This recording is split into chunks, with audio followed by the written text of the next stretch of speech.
তাদের সম্মান জানিয়ে বলছি, তারা বলেছেন আগস্ট মাস থেকে কাজ করতে, কিন্তু এই যে গত 4 বছর একটাও টাকা ছাড়লেন না। যারা কাজ করেছিলেন তাদেরও যে একটা পয়সা দেওয়া হলো না। আমাদের এমপি এমএলএ লিডাররা যখন দিল্লিতে গিয়ে ধর্ণা দিলেন, তাদের সবার বিরুদ্ধে কোর্টে কেস করা হলো।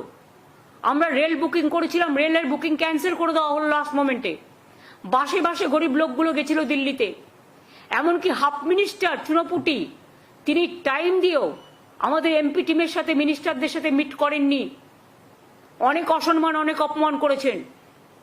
যারা কাজ করেছে টাকা পায়নি, তাদের টাকাটা আমরা রাজ্য সরকার থেকে দিয়েছি, কিন্তু আমাদের টাকা আমরা যদি দিতে হয় এরিয়ার থেকে দিতে হবে, আমাদের ফেরত দিতে হবে। 2001 সালে কেউ জমি কিনলে তখন যা দাম ছিল, আমাকে কখনো কখনো অর্ডার পাই যে আজকের দামের দাম দিতে হবে। তাহলে যে কোনো ব্যাপারে মনে রাখবেন, আমার অধিকার আছে বলার, যে আমি সম্মান জানিয়েই বলছি 25 থেকে হবে কেন, 25শে আগস্ট থেকে কেন, যেদিন থেকে বন্ধ হয়েছে সেদিন থেকে টাকাটা আমাদের প্রাপ্য। তার কারণ আমরা কিন্তু কাজটা চালিয়ে গেছি এবং আমরা প্রাপ্যটা মানুষকে দিয়েছি। আমরা গ্রামীণ রাস্তার টাকা যেদিন থেকে বন্ধ করে দিয়েছে, আমরা পথশ্রী পরিকল্পনা চালু করেছি। আমরা আবাস যোজনা যেদিন থেকে বন্ধ করে দিয়েছে, আমরা প্রায় 28 লক্ষ এবং 16 লক্ষ এবং 12 লক্ষ 28 লক্ষ লোককে আমরা আমাদের নিজেদের টাকা থেকে বাংলার বাড়ি তৈরি করতে টাকা দিয়েছি।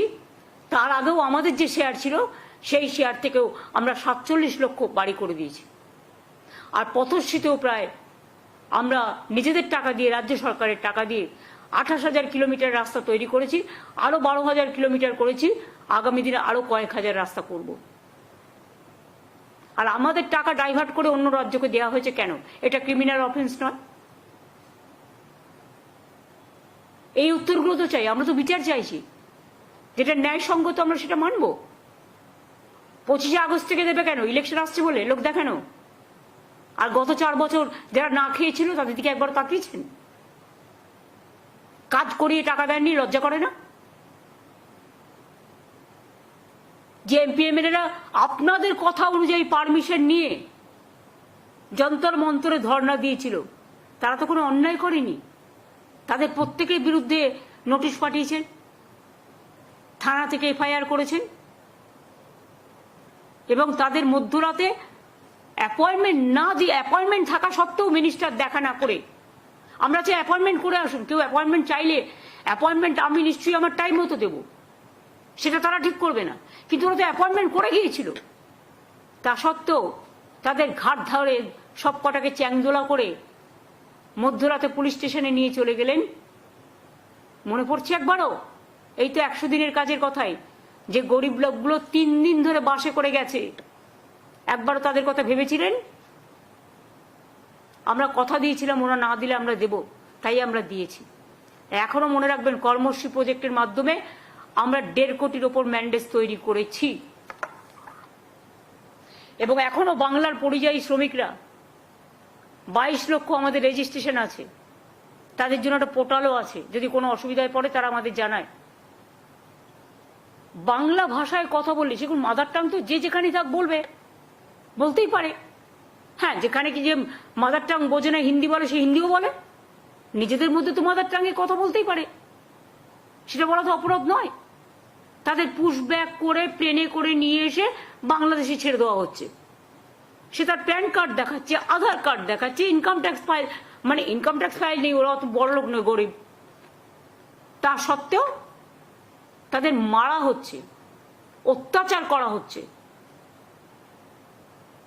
এর উত্তর কে দেবে? এখানে আমার এখানে প্রায় 1.5 কোটি শ্রমিক আছে, যারা বাইরের বিভিন্ন রাজ্যের। কই আমরা তো এটা করি না।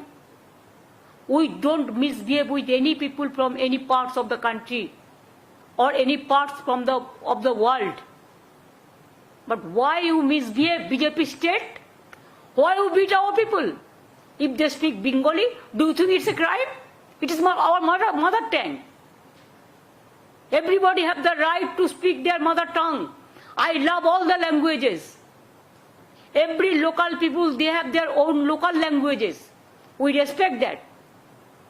But you double engine government only bulldoze the people, and you are an autocrat's government, but you cannot give protection to the people.